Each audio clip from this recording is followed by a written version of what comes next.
Greetings everyone, क्या हाल चाल। हम लोग निकले हैदराबाद के लिए। एक तो वहाँ रिलेटिव्स की शादी अटेंड करनी है स्पेशली, तो उसी के लिए जा रहे हैं। और कुछ और काम भी है, सो टाइम बहुत कम है और काम काफ़ी ज़्यादा है।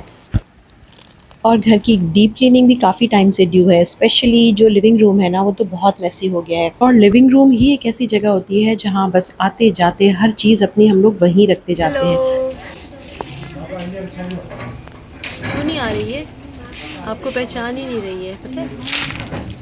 अलविया को पहचानेगी। अलविया, आप बुलाओ उसको। जगह अगर साफ़ सुथरी हो ना, तो हमारे दिल और दिमाग दोनों ही पुरसुकून रहते हैं। सो जी, बस ये नेक्स्ट मॉर्निंग है और सुबह से ही काम स्टार्ट हो गया है सफाइयों का। और हाउस हेल्प आ चुका है, इसने ना बाहर का काम संभाल लिया है। और प्लांट्स भी बहुत ज़्यादा ग्रो कर गए हैं, फैल गए हैं, तो उसकी भी ट्रिमिंग ड्यू है।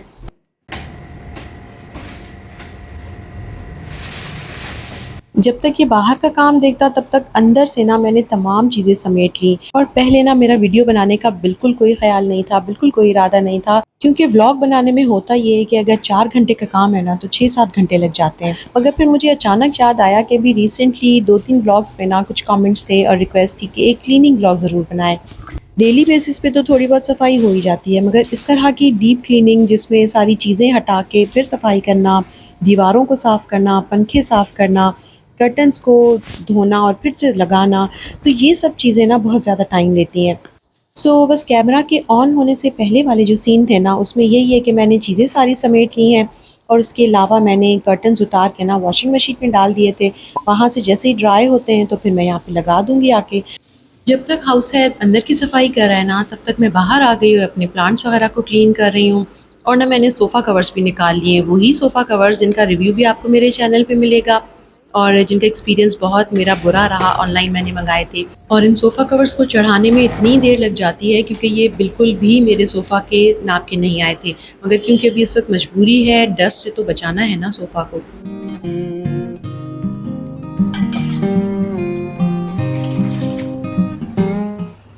हस्बैंड ने मेरा काम बहुत आसान कर दिया आज किचन को संभाल के। और ये आज बना रहे हैं छोले और आलू का पुलाव। और यहाँ छोले बॉयल हो रहे हैं।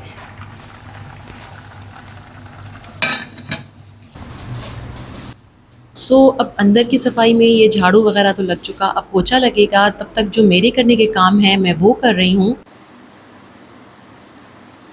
और सोफ़ा कवर्स चढ़ाने में मुझे इतनी देर लग रही है कि मैं एक-एक चढ़ाने के बाद ना गैप ले रही हूँ और इतनी मुश्किल से ये चढ़ते हैं, बहुत टाइम लगता है। आप लोगों में से किस-किस के पास ये वाले सोफ़ा कवर्स हैं और कैसा एक्सपीरियंस है आपका?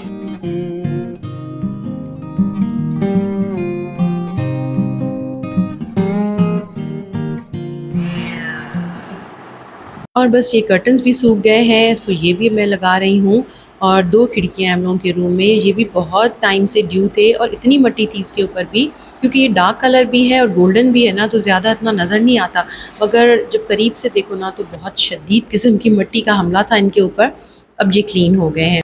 और जी, ये है हस्बैंड के हाथ का बना हुआ मज़ेदार सा पुलाव रेडी है और उसके साथ इन्होंने ना सैलेड भी बनाया है। और जी, ये हम लोगों का शीशे का बना हुआ खूबसूरत सा डाइनिंग टेबल, जिस पे हमेशा हर वक्त बहुत सारी चीज़ें जमा रहती हैं। किस किस के डाइनिंग टेबल इस तरह होते हैं कि हर वक्त हमेशा बहुत सारी चीज़ें जमा रहती हैं, बस साफ़ कर लो और दोबारा थोड़ी देर के बाद ही चीज़ें जमा होना शुरू हो जाती हैं।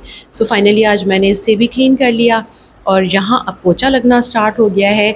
आई बिलीव कि जब हम इस तरह की डीप क्लीनिंग कर रहे होते हैं और अपनी इर्द गिर्द की चीज़ों को ऑर्गेनाइज कर रहे होते हैं ना, तो ये एक्टिविटी हमें मोटिवेट रखती है कि हम अपनी लाइफ को बैलेंस्ड वे में और पीसफुल वे में कैसे गुजारें। बस अब यहाँ तकरीबन रूम में पोछा लग चुका है, एंड होना है बस ये कॉर्नर के बाद। अब रूम का दरवाज़ा है इस तरफ।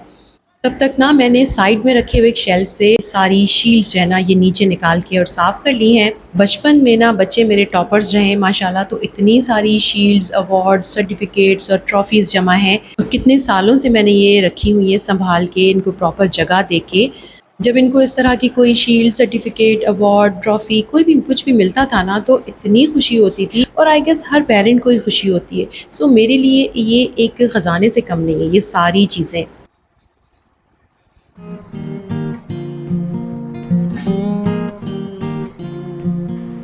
और और यहाँ ना सफाई करते हुए मुझे एक और चीज़ भी नज़र आई है जो मैं आपको ज़रूर दिखाना चाहूँगी। वो भी मेरे लिए किसी ख़जाने से कम नहीं है, बहुत ही कीमती चीज़ है। ये जो आप देख रहे हैं ना, स्टैचू ऑफ लिबर्टी, और इसे लेडी लिबर्टी भी कहा जाता है। और इसके साथ एक बहुत ही इंटरेस्टिंग स्टोरी जुड़ी हुई है। ये तकरीबन ना 35 साल पुराना स्टैचू होगा।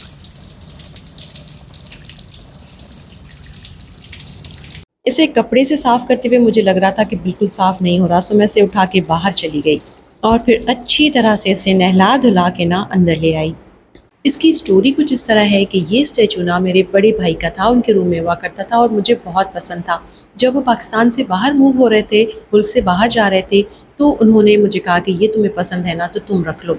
सो मैं ले आई अपने घर में, और एक दफ़ा इस जगह से जहाँ से इसने बुक पकड़ी हुई है ना, यहाँ से ये टूट भी गया था और मुझे इतना अफसोस हुआ। और फिर थैंक्स गॉड कि मैंने अपनी कारीगरी दिखा के इसे एल्फी के साथ ऐसा जोड़ा कि पता ही नहीं चल रहा है कि ये टूटा भी था। और जी, ये हो गया मेरा प्यारा सा घर, बिल्कुल साफ सुथरा, फ्रेश।